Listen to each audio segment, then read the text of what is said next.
والسلام علی خاتم الانبیاء والمرسلین وعلی آلہ وصحبہ اجمعین اما بعد فاعوذ باللہ من الشیطان الرجیم بسم اللہ الرحمن الرحیم سبحانک لا علم لنا الا ما علمتنا انک انت العلیم الحکیم صدق اللہ مولانا العظیم الصلاۃ والسلام علیک یا سیدی یا رسول اللہ وعلی آلہ وصحبہ یا سیدی یا حبیب اللہ اللہم ارنا الحق حقا وارزقنا اتباعہ وارنا الباطل باطلا وارزقنا اجتنابہ اللہم وفقنا لما تحب وترضاہ یا حی یا قیوم برحمتک استغیث اصلح لی شانی کلہ ولا تکلنی الی نفسی طرفۃ عین آمین یا رب العالمین بوسیلۃ سید الانبیاء والمرسلین۔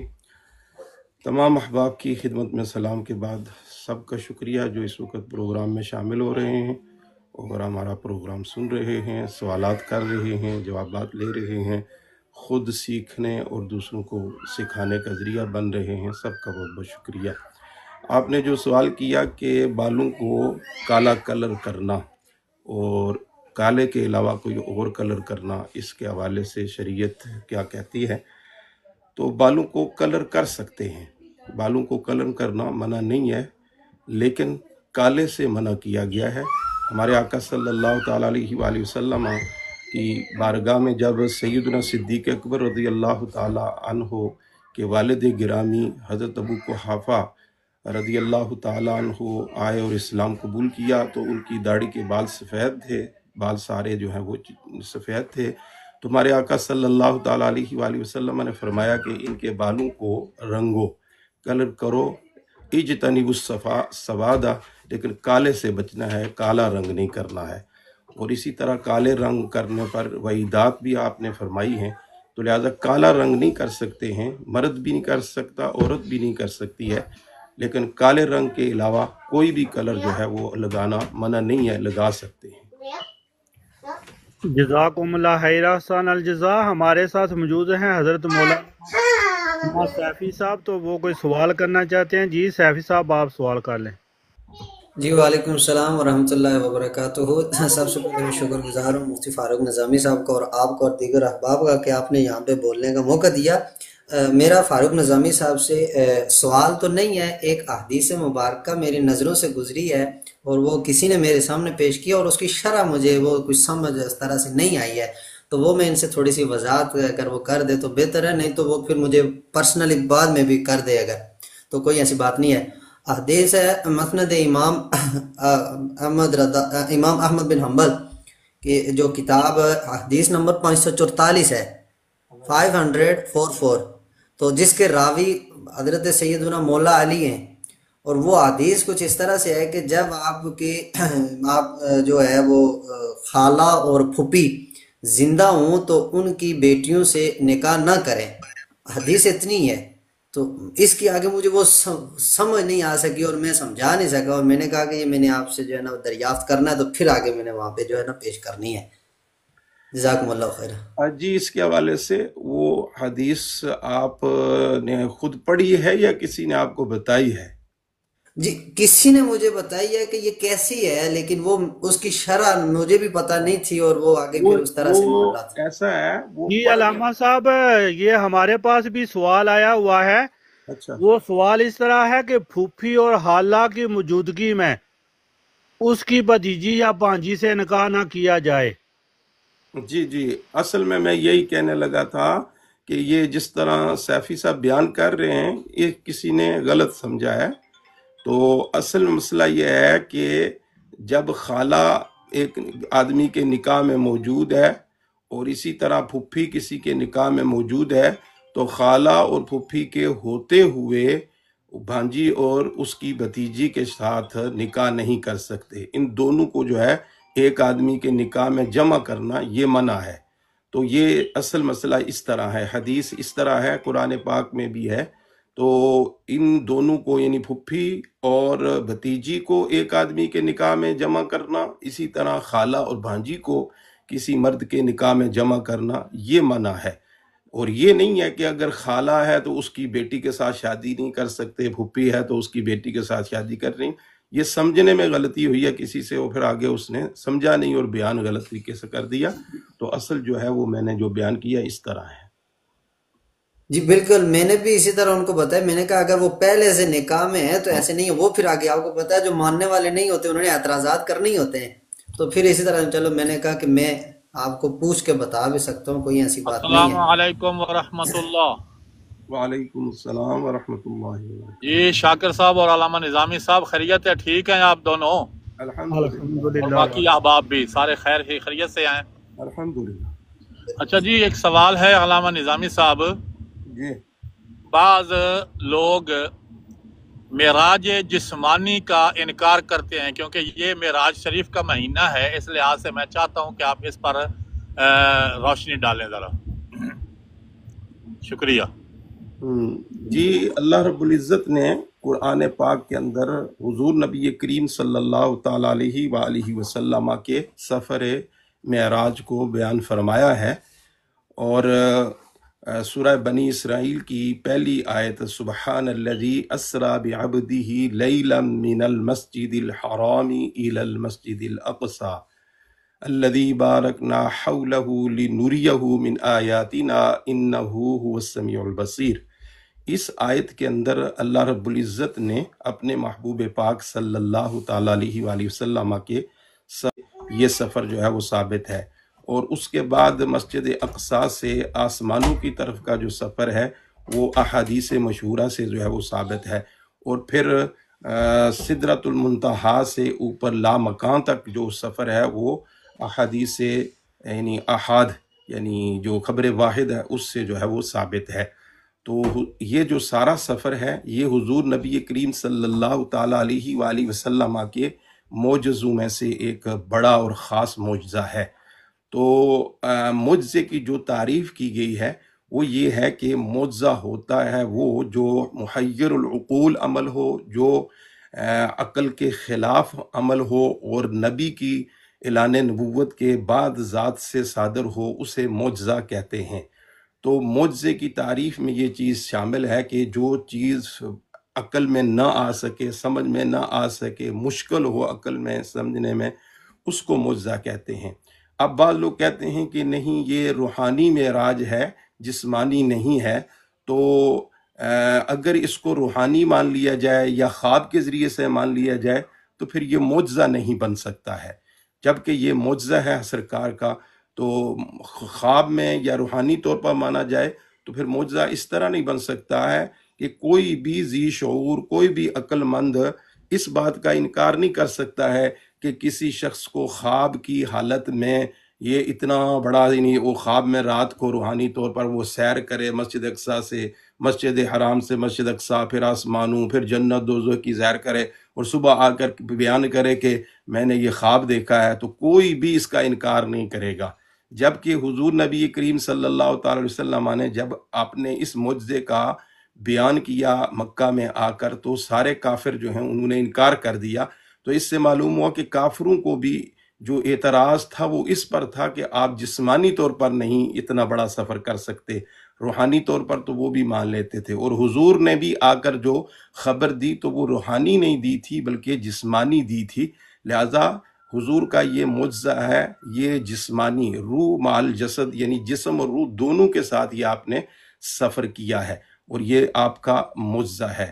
اور قرآن پاک کے اندر جو اللہ تعالیٰ نے فرمایا کہ بعبدہ، اور عبد کی جو تعریف کی گئی ہے، عبد کہتے ہی اس انسان کو ہو جس میں روح اور جسم دونوں کٹھے ہوں تو اس پر عبد کا اطلاق ہوتا ہے، اگر خالی روح ہو تو پھر اس پر عبد کا اطلاق نہیں ہوتا ہے۔ بلکہ آپ دیکھتے ہیں کہ روح جب نکل جاتی ہے تو اس وقت ہی اس بندے کو جو ہے وہ مردہ کہا جاتا ہے، اس کا نام چینج ہو جاتا ہے۔ تو لہٰذا اس پر بے شمار جو ہے وہ عقلی بھی دلائل موجود ہیں اور نقلی دلائل بھی، یعنی قرآن پاک سے، احادیث سے بھی، یعنی یہ بات جو ہے وہ ثابت ہے کہ حضور علیہ الصلوۃ والسلام کا یہ معجزہ ہے، اور یہ آپ کا معجزہ جو ہے یہ روح مال جسد یعنی جسم اور روح کے ساتھ ہوا، اور خواب میں بھی نہیں ہوا بلکہ بیداری کی حالت میں جو ہے یہ آپ کو معجزہ عطا کیا گیا ہے۔ تو اس پر یعنی دلائل اگر دیں تو پھر تو سارا ٹائم اسی پر لگ جائے گا، لیکن مختصر یہی ہے کہ آپ نا کا یہ سفر جسمانی ہے، روحانی نہیں ہے، خواب میں نہیں ہے، بیداری میں ہے۔ جزاکم اللہ خیر، احسن الجزا۔ انشاءاللہ دوبارہ بھی موقع دیتے ہیں سلطانی صاحب کو، ان سے پہلے اظہر بھٹی صاحب سوال کرنا چاہتے ہیں، وہ سوال کر لیں۔ میں ذرا مائک السلام علیکم ورحمۃ اللہ وبرکاتہ سب کو۔ تو مفتی صاحب میرا ایک سوال ہے، میں نا کام کرتا ہوں صفائی کا، میں نے آگے بھی ایک دفعہ کیا تھا۔ رات کو مجھے نا حضرت علی رضی اللہ تعالیٰ عنہ کا قول یاد آ گیا کہ اگر شراب کا وہ شراب والا واقعہ جو میرا گھوڑا بھی پیے تو گھاس کھائے، وہ تقریباً اس طرح کا واقعہ، تو میرے ہاتھ کو رات کو شراب کا میں نے کین اٹھایا ہے کچرے میں سے، ٹرین میں سے، تو میرے ہاتھ کو ٹچ کیا، تو وہ یہ سوال میرے دل میں آیا کہ یہ اس کے لیے غسل کرنا فرض ہے یا ایسے ہی ہم وضو کر سکتے ہیں نا، ہاتھ دھو کے نماز پڑھ سکتے ہیں کہ نہیں؟ جزاک اللہ۔ جی، جب بھی جسم کے کسی حصے پر یا کپڑے کے کسی حصے پر کوئی نجس پلید چیز لگ جائے تو اس سے غسل کرنا فرض نہیں ہوتا ہے، بلکہ جسم کے جتنے حصے پر یا کپڑے کے جتنے حصے پر وہ پلیدی اور نجاست لگی ہوتی ہے اس حصے کو پاک کرنا اور اس حصے کو دھونا یہ لازم ہوتا ہے۔ تو لہٰذا اگر آپ کے ہاتھ کے ساتھ کہیں شراب وغیرہ لگ گئی ہے تو آپ یا جسم کے کسی اور حصے پر بھی، تو جہاں لگی ہے وہاں اس کو آپ دھو لیں تو آپ پاک ہو جائیں گے، اس سے غسل کرنا کوئی ضروری نہیں ہے۔ باقی رہا کہ آپ کا وہاں کام کرنا کرنا اس کا الگ مسئلہ ہے۔ جی شکریہ، جزاک اللہ۔ جزاکم اللہ خیر، احسن الجزا۔ ہمارے ساتھ موجود ہے رئے احمد صاحب۔ جی آپ کا کوئی سوال ہے رئے احمد صاحب؟ جی السلام علیکم ورحمۃ اللہ۔ وعلیکم السلام ورحمۃ اللہ وبرکاتہ۔ مولانا صاحب میری گزارش یہ ہے، میرا سوال یہ ہے کہ جو ہم فرض نمازیں پڑھتے ہیں ان میں نوافل بھی ہوتے ہیں، غیر موقدہ سنت بھی ہوتی ہے، تو ذرا یہ روشنی ڈالیں کہ وہ غیر موقدہ جو سنت ہے یا نوافل ہیں ان کے مطلب کچھ کہتے ہیں کہ یہ نوافل بھی پڑھنے چاہیے، لازمی پڑھنے چاہیے۔ مجھے یہ بتائیں کہ اگر بندہ نہ پڑھے تو گناہ گار تو نہیں ہوتا؟ یہ میرا سوال ہے۔ جی، نمازوں کی رکعتوں کے اندر جو رکعتیں فرض کا درجہ رکھتی ہیں یا اسی طرح واجب ہیں، وتر جو نماز عشاء کے ہیں یا سنت موقدہ ہیں، ان کے لیے ہمارے علماء نے فرض تو ہر حال میں پڑھنے ہیں، وہ تو چھوڑنے کی اجازت بالکل بھی نہیں ہے۔ اسی طرح جو واجب کا درجہ ہے اس کو بھی نہیں چھوڑ سکتے۔ تو اس کے علاوہ جو ہیں سنت موقدہ جو ہیں، ہمارے علماء نے جو ہمارے آقا کی عبادت، حضور تو ساری عبادتیں یہ نوافل پڑھتے تھے بعد میں جو فرضوں کے علاوہ، تو پھر علماء نے اس کے اندر غور و فکر کیا کہ ہمارے آقا کے جو نوافل ہیں وہ دو طرح کے ہوتے تھے۔ بعض ایسے ہوتے تھے کہ آپ اس پر دوام اختیار کرتے تھے اور اس کے پڑھنے کی ترغیب اور تاکید بھی فرماتے تھے، تو اس کو پھر وہ علماء نے سنت موقدہ قرار دیا، اور جس میں ہمارے آقا کبھی کبھی ان کو پڑھتے کبھی چھوڑ بھی دیتے تھے، تو اس کو انہوں نے سنن غیر موقدہ۔ اور اس کے علاوہ نفلی عبادت کرنے کی تو ترغیب بہت ملتی ہے اور اس کے فوائد بھی بہت ہیں۔ لیکن آپ نے جو پوچھا ہے کہ کیا میں اگر نفل وغیرہ نہ پڑھوں یا سنت غیر موقدہ نہ پڑھوں تو اس میں کوئی گناہ ہوگا، تو اس پر کوئی گناہ نہیں ہے۔ لیکن اگر فرض نہیں پڑھتے پھر گناہ ہوگا، واجب نہیں پڑھتے نہیں گناہ ہوگا۔ اسی طرح ہمارے علماء نے لکھا ہے کہ سنت موقدہ اگر کہیں آپ کو کوئی مجبوری ہے یا کسی وجہ سے کسی عذر کی بنا پر آپ چھوڑ دیتے ہیں تو اس پر بھی کوئی گناہ نہیں ہے۔ لیکن اگر آپ کے پاس وقت ہے، آپ فارغ ہیں اور آپ کو کوئی مصروفیت نہیں، کوئی بیماری نہیں، کوئی تکلیف نہیں، تو پھر سنت موقدہ جو ہیں ان کو نہیں چھوڑنا چاہیے، ان کو پڑھنا چاہیے۔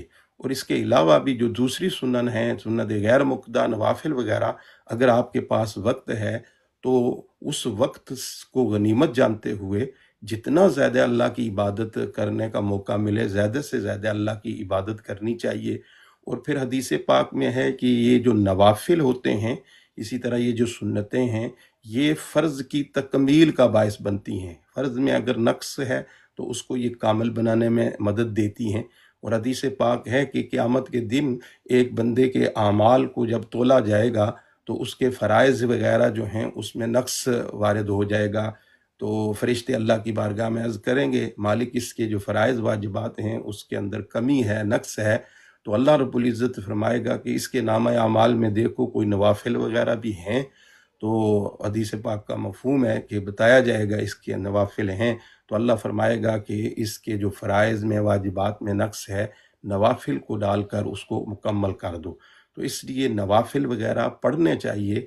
یہ دیکھیں کہ ہمارے آقا صلی اللہ تعالی وسلم فرض تو پابندی سے پڑھتے اور صحابہ بھی پڑھتے، آج تک ہمارے بزرگ کوئی بھی آپ کو اللہ والا نیک ولی اللہ کا ایسا نہیں ملے گا جو نماز پابندی سے نہ پڑھتا ہو، لیکن ہمارے آقا صلی اللہ علیہ وسلم نے فرضوں کی پابندی کے بعد فرمایا کہ اللہ فرماتا ہے کہ جو بندہ مسلسل نفلی عبادت کرتا رہتا ہے تو اس کو میں اپنا دوست بنا لیتا ہوں۔ تو اس لیے نفلی عبادت کو بعض لوگ عام سمجھتے ہیں اور اس کی اہمیت کو نہیں کوئی رکھتے، لہٰذا اگر آپ نے نفل وغیرہ نہ پڑھے تو آپ کو کوئی گناہ نہیں ہوگا، کوئی اس پر آپ کو پوچھ نہیں ہوگی، لیکن پڑھیں گے تو اس کے فوائد بہت ہیں، اس لیے پڑھنے کی کوشش کرنی چاہیے۔ جزاکم اللہ خیر، احسن الجزا۔ ہمارے ساتھ موجود ہیں احسان نواز نقشبندی صاحب۔ جی بھائی جان، آپ کا تو کوئی سوال نہیں ہے؟ السلام علیکم ورحمۃ اللہ وبرکاتہ، کیسے ہیں قبلہ؟ آپ خیریت ہے؟ قبلہ بڑی خوشی ہوئی، بڑی عرصہ کے بعد آپ تشریف لائے ہیں ماشاءاللہ۔ بس یہ ٹائم ایسا ہوتا ہے نا، اس ٹائم پہ باہر کام کے سلسلے میں نکلے ہوتے ہیں، تو کبھی کبھی فارغ ہوتے ہیں تو پھر جوائن کرتا ہوں۔ ویسے سنتا ہوں کبھی کبھی، کیونکہ میں کوشش کرتا ہوں کہ سنتا رہوں، لیکن جب بھی اندر آتا ہوں تو آپ کور اپ کر لیتے ہیں، اس لیے میں کوشش کرتا ہوں فارغ پہ سنوں۔ تو کیسے ہیں آپ؟ ٹھیک ٹھاک ہیں؟ خیریت ہے؟ جی الحمدللہ، اللہ تعالیٰ کا شکر ہے، فضل و کرم ہے۔ کوئی سوال تو نہیں آپ کا؟ جی سوال میری نظر میں آیا تھا آج، کیونکہ کل ایک دوست مجھ سے بھی یہی سوال کر رہا تھا جو ابھی تھوڑی دیر پہلے بھائی نے کلیئر کر دیا، تو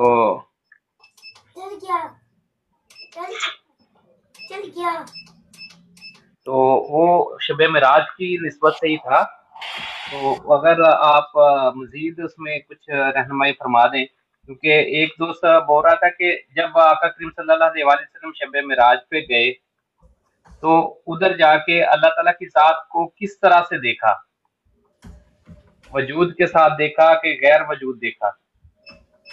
یہ سوال کیا مجھ سے کسی نے، تو اگر رہنمائی فرما سکتے ہیں تو قبلہ فرما دیں، بسم اللہ۔ جی اللہ رب العزت کو دیکھنا یعنی عام بندے کے ذہن میں اور بندے کے تصور میں یہ خیال جاتا ہے کہ شاید اللہ تعالیٰ کی بھی کوئی صورت ہوگی، کوئی شکل ہوگی، کوئی اس طرح کی حایت ہوگی جس میں اللہ تعالیٰ کو دیکھا گیا، تو ایسا نہیں ہے۔ یاد رکھیں اللہ جسم اور جسمانیات سے پاک ہے، اللہ مکان میں ہونے سے پاک ہے۔ اب اللہ رب العزت کے حوالے سے اللہ نور السماوات والارض، اللہ زمین و آسمان کا نور ہے، اور اللہ رب العزت کی جو حایت یا اس کی کوئی شکل یہ ہے ہی نہیں ہے کہ کسی چیز کے ساتھ مثال دے کے کسی بندے کو بتایا جائے کہ اللہ ایسا ہے تو ایسے دیکھا۔ قرآن پاک میں ہے لیس کمثلہ شیء، کہ اس کی مثل کوئی شے ہے ہی نہیں ہے۔ حضور نبی کریم صلی اللہ تعالی علیہ وسلم نے خود اتنا بیان فرمایا، رأیت ربی فی احسن صورہ، او کما قال، کہ میں اپنے رب کو خوبصورت انداز میں دیکھا ہے، خوبصورت دیکھا ہے۔ تو وہ جو انہوں نے دیکھا ہے انہوں نے صرف اتنا ہی بیان کیا ہے، لہٰذا اس کی کوئی شکل صورت اس طرح کی نہیں ہے۔ تو حضور علیہ السلام نے نہ کوئی خاص اس کا بیان فرمایا، صرف اتنا بنایا کہ میں نے خوبصورت میں دیکھا ہے، خوبصورتی دیکھی ہے، تو وہ ایسا ہی ہے۔ لہٰذا اللہ کے لیے کوئی وجود یا کوئی اس طرح کا شکل مثال دے کر نہیں بتایا جا سکتا کہ وہ کیسے دیکھا ہے۔ ہاں حضور نے دیکھا، حضور جانتے ہیں، اور پھر قیامت کے دن تمام مومنین کو جو ہے وہ اللہ کا دیدار ہوگا، اور پھر پتہ چلے گا کہ اللہ تعالیٰ کیسا ہے، اور یہ سب سے بڑی مومنوں کے لیے، مسلمانوں کے لیے اللہ کی طرف سے نعمت ہوگی جو ان کو قیامت کے دن ملے گی۔ جزاکم اللہ خیر احسن الجزا، بہت ہی خوبصورت انداز میں آپ نے وضاحت فرمائی ہے۔ جی بھائی تنویر حسین صاحب، آپ کا تو سوال نہیں کوئی؟ جی کافی بھائی اوپر بھی آنا چاہتے ہیں، تو جو بھائی سوال کر چکے ہیں یا جن کا کوئی سوال نہیں ہے وہ اگر نیچے بیٹھ کر ڈبل ٹیپ کریں، اور جو نیچے ہمارے بھائی اوپر آنا چاہتے ہیں ان کو ہم اوپر لے کر آئیں۔ جی شاہ صاحب، سید صاحب آپ کا تو سوال نہیں کوئی؟